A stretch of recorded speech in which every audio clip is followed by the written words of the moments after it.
and welcome back to a Method to the Madness Breaking Bad edition. I'm your host Patrick. Joining me, as always, is Mitchie. Hello.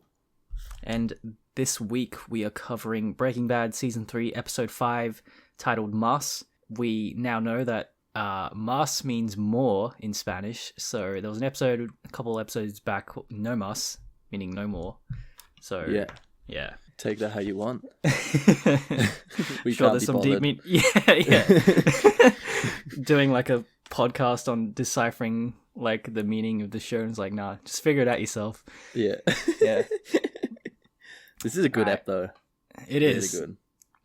In fact, the next really 4 episodes are fucking really good. Yeah. Holy shit. Yeah. Anyway. Let's go through a plot summary. Sure. In a flashback, it is revealed that when Walt gave Jesse his savings to buy an RV, he instead spent nearly all of it partying the night away at a strip club with Combo and Skinny Pete. The following morning, Jesse panics when he realizes that he only has $1,400 left to buy an RV with, but Combo bails him out by selling him his mother's RV for the remainder of the money. Back in the present, Jesse is furious that Walt received the other half of his payment for the meth and calls him to demand it. Walt denies making any sort of deal for the half of the profits, but nevertheless tells Jesse that he does not have his permission to cook his formula. Meanwhile, Hank is still searching tirelessly for the rolling meth lab RV. He learns that his friend and partner Steve Gomez is being sent to El Paso in his stead. Hank is left dismayed by this news, but nevertheless remains committed to his work. He returns home and has an argument with Marie after she shows concern for his well-being, feeling that he's being accused by those around him for simply doing his job. Okay, so this is an interesting backstory to, what was it, Yeah. Episode 1? Yeah. Yeah. Do you think Really interesting. Vince Gilligan planned this? No way. Because they were initially going to kill off Jesse. Right, yeah, that's... But, I mean, it's just... It amazes me how much it makes sense. Because, you know, how much does Walt give him, like, $7,000 or something? And then Jesse's like, my dude wants, what, like, $50,000? And 65. Yeah. You know, like, just such impossible odds. But then he just somehow does it anyway. I don't know, it feels like a huge gap that was left unanswered in that episode. And then when, you know, it's kind of like... Okay, yeah, I see what you mean. Yeah, it could have been planned. Yeah, I don't know. I think it's just one of those things where, like, he's just such a good storyteller that he, you know, even if he didn't meticulously have all the details written down, he just had seeds like that planted throughout that he could flesh out if the show became a success at some point, you know? Yeah, that's crazy, though, if that's the case. Yeah, what I really like about it, though, is that we finally get some sort of thing that Jesse does to Walt that's quite bad. Like, I know it's not happening at the time of, you know, this season. It's actually from, you know, the very beginning. But usually we see all these terrible things happening. And I feel like Walt is, like, pretty mean to Jesse. But it doesn't really happen the other way so much in a kind of, you know, in a despicable way like that. And this is actually one thing he does, which it is very despicable. Like, taking this man's life savings and just spending it on hookers and fucking expensive champagne. Like, it's pretty bad. Yeah, he is pretty dumb in the beginning of the show. Yeah. But I like how, you know, he just, like, he spends it all in one night, but, like, with his friends. Like, he's buying his friends shit as well, and he just wants to have a good time. Like, you know, he's not like, selfish and just, like, keeping the money. Yeah, but this is this man's life savings. It doesn't matter. It's still wrong. But who is Walt to Jesse at this point? Like, he's just nobody. He's blackmailing Jesse too, so it's like, you know. Yeah, true. Yeah. And then what else happened? Well, yeah, I mean, it's just, yeah, it's pretty fucking lucky that, you know, Combo it's just like hooked up. You can get me an RV for $100 at 6 a.m. He's like, yeah, bro, I got you. Yeah. And then Steve Gomez is going to Texas instead of Hank. Yep. And then Hank seems hurt by this, as if, you know, he takes this as proof that he's inadequate for the job, because, you know, that's what he's been hiding this entire time is, like, his machismo won't let him acknowledge the fact that he's too, you know, traumatized to go back there. Yeah. And then he has that conversation with Marie in the shower, and she's trying to get him to confide in her, and he just won't. And he's just as brutish as Walt, we see in this scene. That's true, actually. Yeah, there's a lot of parallels in the next couple episodes between him and Walt, isn't there? Yeah. They seem to actually draw that parallel quite a lot too during, like, the characters themselves trying to like later on, what was it? Oh, I don't think. Well, I'll talk about it later. We haven't got to that point. Okay.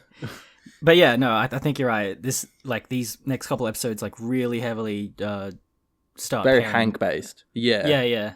There's a lot of overlap in their arcs, which is, interesting because they're going in opposite directions eventually, as we find out. But like, yeah. Let's move on. All right. Walt goes to see Gus Fring at Los Polios Hermanos, admonishing him for giving him Jesse's half of the money in an attempt to lure Walt into Gus's employ. Gus apologizes for the transparency of the ploy, then asks Walt to take a drive with him. In a final attempt to get Walt to accept the offer, Gus drives into his meth lab, which is discreetly housed within an industrial laundry facility. Walt is impressed by the lab and the equipment within, but nevertheless declines the offer again, saying that his time in the meth business has cost him his family and he cannot afford to make another bad decision. Gus firmly tells him that a man provides for his family, regardless of whether or not his family appreciates him for it. So, okay, it's interesting how, Gus is playing Walt via him buying the meth from Jesse as to, like, stoke Walt's jealousy, I suppose. And then Walt confronts him about this, and he's like, Walt sees through Gus's plan, but it's still working. Like, it's, he still managed to do what he set out to do, which was, like, to entice Walt into into, like, losing his cool. And then, what I find interesting is, like, when he's talking to him about it, Walt is saying exactly everything that he already is, but he's trying to pretend that he's not that. He's like, oh yeah, you think I've got this weird pride about this formula, but like, no, that's not me. But it fucking is him. Like, he goes on about it all the time. Like, it's kind of stupid, really. Like, psychologically, what does that even mean to kind of talk about yourself like that, but then pretend that you're not? It's really strange. It just goes to show, like, just because Walt has self-awareness doesn't mean that he's any better for it. Yeah. Like, yeah, that's so true. Yeah. You see that so much throughout the series. Yeah. And then I love this conversation they have when they get to the basement, the cook site. And then Gus gives him that speech about a man provides for his family. And, because Walt, he still declines. And then he's manipulating Walt in the way where he's trying to convince Walt that he was justified, which is a very soft, which is like a wound for Walt, because he's at this point in the series he's really deliberating whether he was actually doing it for his family, or he seems to he gets really close to having that realization that maybe it was for him, and then Gus just like brings him back and he's like, no, you do it for your family. Yeah, that seems to be it, because even later on in this episode, the lawyer that Skyler's speaking to, she raises a point saying otherwise, like, that's bullshit, no one ever does it for their family kind of attitude. Yeah. So it's a very conflicting thing that seems to be quite prevalent over this season, like this, over the whole series really, but like, like even the scenes where the Mexican, cartel and stuff are talking about how important family is, and it's such a prevalent theme in this, but to what extent do people actually do shit for their family, or do they just do it for themselves and use family as justification? Yeah. And I don't know, did it seem like Gus, when he was giving that speech, it was coming from a sort of sincere place? Like, as if he similarly, was entered like the criminal world to possibly provide for someone else? Gus is a hard one, eh? You feel like it's sincere, but after I already know what this man is like because I've seen this, but when you know what this man is like, you feel like you can't trust anything he says with any meaning at all. He's just saying it purely for his own gains, that he just wants to get Walt cooking. So he would just say anything for that. But he's such a good, proper businessman that has a very good character and obviously, has the ability to maintain this kind of sincerity. I don't think it's really there though. Yeah, compared to Walt, like, Walt thinks he's a stoic probably, but like compared, Gus is the stoic, and then Walt is like the child in this pairing. Yeah, he's no match for this guy. Holy shit. Yeah. I love when he introduces him to the lab though. Like, he walks in there and then there's this like music playing, like almost like a nostalgic music, and Walt's just walking around and you can finally see like he's just happy again, he's in this blissful moment of just being in a fucking massive lab. It's like a kid in a toy shop. Yeah, but it's just true passion, like like, why does he do it really? Does he really do it for his family? Or do you think he just does it because he's truly passionate about chemistry? Like he talks about like the magic and stuff like that happens in laboratories, and it's kind of like, maybe that's really maybe more of his motive behind all this. Something where he's trying to justify his like lack of career in the chemistry world, so he's doing it by cooking meth rather than money or family or anything else. I feel like that's his actual motivation. Well, yeah, that is certainly something that gets thoroughly explored next episode, I think. Yeah, true. Yeah. Finish off the plot summary, I reckon. Yep. All right. Skyler keeps enjoying her affair with Ted Beneke and is later told by Marie of Hank's change in behavior. Her sister claims that death changes people, prompting Skyler to reconsider her affair and her opinion about Walt. After finding his money in the house, Skyler speaks with a divorce attorney and confides in her about the fact that she is currently sleeping with her boss, Ted Beneke, as well as her doubts on whether Walt did what he did for the family. Her attorney encourages Skyler to leave him immediately, for the longer she stays with Walt, the more culpable she becomes towards his crimes. Skyler remains hesitant. However, when she gets home, she's surprised to find that Walt has packed his things and left, and that he has also signed a divorce contract, having finally accepted Gus's offer to continue his work in the meth business. Walt meets with Jesse in Saul's office and hands over Jesse's other half of the payment. However, he coldly tells Jesse that it will be the last money he'll ever make in the meth business, as Gus was only using Jesse to get Walt working for him.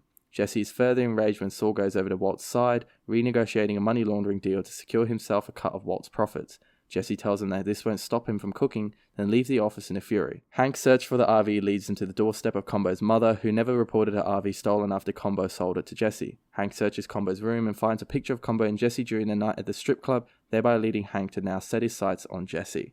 Yeah, there's a lot of shit that happens in this episode. Yeah, that's such a good place to end this episode, with him looking at the picture of them at the strip club. Yeah, man, just like the consistency at which they fully round off episodes is like so good. Like they always have their own little themes and like motifs. Yeah, it's so good. This show is just so good. Like, I find Skyler quite interesting in this episode because we start off with her happy with sleeping with Ted, right? And she's raving on about this heated fucking floor, and then later on, halfway through the episode, she puts down a towel because she doesn't want to feel the heat for a reason that I'm not really sure yet, which is what I want to talk about. But then, so do you? I mean, why did she not want to feel the floor there? Because she didn't want to feel wealth or something like that? Like, is that what that's about? Or maybe the floor was just too hot. That's the most like dry reading. Yeah. I like it. Dry reading. The meaning is that the floor was too hot. No, I don't know. Like, yeah, she just feels like overwhelmed, maybe, that, it's just a reminder of, maybe, I don't know, guilty, maybe, like, it's just a reminder of like her position in life and just like how everything's like upside down and different. But specifically the floor is a symbol of Ted's wealth, right? Because she raved on about it at the start, and then she puts it down to cover it because she doesn't want to feel it. And I'm thinking like, well, okay, like just based on that, maybe she doesn't want to feel it because Ted's money is technically coming from a criminal area. He's avoiding taxes, so really that floor wasn't paid for properly. It was paid through crime. But then later on, she sees the bag of money and kind of looks through it, right, and then suggests to the lawyer that maybe she could spend it, or very subtly implies it, and it's almost like it doesn't really make much sense. Like, she's kind of doesn't want to feel Ted's fucking rich flaw or whatever, but then she's changed her opinion very dramatically in this episode, and she becomes very accepting of what Walt's going through, and the money that he earns is that she could actually spend it now. Well, yeah, well, then you're probably right then. She was feeling guilty that she was having these thoughts, that, like, she wanted to spend the money and shit. Like, that, her putting the towel on the floor was her process of deliberating in her mind, like, if it's right or not to, have money and, like, use it and have things. Yeah. Right, okay. Yeah, the deliberation, that makes sense, actually. Yeah, conflict, yeah. And then that's why, and then at the lawyer's office, she's like, oh, like, would it be so terrible if I actually did spend the money? Yeah, true. Yeah. I love how she's kind of using this, like, using the lawyer as a therapist at this point. I love the brutal honesty of the attorney, though. Yeah, always the voice of reason. This attorney knows what she's doing. Oh, yeah, 100%. Yeah. But no one listens to her. Yeah. Funnily enough. And then, you know, she says something to the effect of, like, everyone thinks I'm the bad guy or I'm the bitch. This is, like, a big thing in the culture surrounding Breaking Bad. The YouTube channel The Take has a great episode on just, like, this concept of everyone perceiving Skyler to be the bitch. And, you know, not just in the show, like, there's a lot of people, like, fans of the show that, like, really, really hate Skyler because they, you know, they see her the same way. Like, yeah, really... I know people too. Yeah, exactly, right? Like, real fucking, the incel crowd doesn't like her that much. And then she says, you know, I didn't marry a criminal. And then the lawyer says, well, you're married to one now. And I feel like this is, like, the cornerstone of her conflict and why it's so complicated, you know? Like, I don't know, that was just really powerful to me, where she's like, I didn't marry a criminal. It's like, yeah, this is a fucked up situation, you know? Yeah, for her. Yeah, you do feel sorry for her. But I do remember the first time I watched the series, though, that I actually didn't like Skyler as well. I was part of that crowd. Yeah. But I think with the knowledge of what happens at the end and the journey and, you know, all the shit that she has to go through, you kind of do sympathize with the story a lot more. Yeah, it's very, like, you know, compared to Walt, where he's out fucking blowing up shit and killing people, Skyler's journey is a lot more understated, so I think it was a lot harder to comprehend, like, you know, when I was in high school and shit. Yeah. And then Saul switching sides to Walt. Just about to say that. Yeah, so funny. Yeah, no, truly. No thought. Yeah. There are truly no honor among thieves, really. Yeah. Even though he even raises that point, I think in the next couple episodes, something about honor among thieves. Yeah. He's just this. Yeah, he's such a lawyer. And then last thing, when Hank goes into, you know, Combo's room, Combo. We didn't see much of him, but, you know, from what we did see, he seemed like kind of like the junkie gangster stereotype, you know. And then you go, like, the set dressing in his room is really well done, and, like, there's so much characterization of, like, you know, boxing gloves, and he has, like, a little fucking Nintendo or some shit there. Like, that's just, you know, what we talk about a lot, like, with Skinny Pete just being really good at piano. There's, like, quirky bits of characterization just to, like, flesh out these characters, like, stuff that makes you distinct from other shows. Yeah. I 100% agree that the characterization in this TV series is just amazing. Like, just little nuanced kind of things that really make you understand someone on a so much more human level. Yeah, it's I agree. It's so good. Yeah. But yeah, that's about all I had. Yeah, me too. All right, sweet. Thanks for listening, and we'll catch you next episode. Boy. You can talk to me about things, right? You don't have to go through this alone. Do you ask me which lead bib to put on someone before you nuke them? Jesus, Marie. I made a decision. I'm not going through anything. Doing my job. I would like... I know. A condo in Georgetown, I know. If you would let me finish, I was going to say I'd like to be included. That's all. If you like this series, Mitchie's going to tell you where you can find more of these. Yep, so you can find us on Spotify, YouTube, iTunes, SoundCloud, or Stitcher. And we've also got a website, amttm.com, where you can find our fabulous episodes on Breaking Bad. If you have any questions, queries, insights, or criticism, you can send them to mail@amttm.com. And as always, thank you for listening.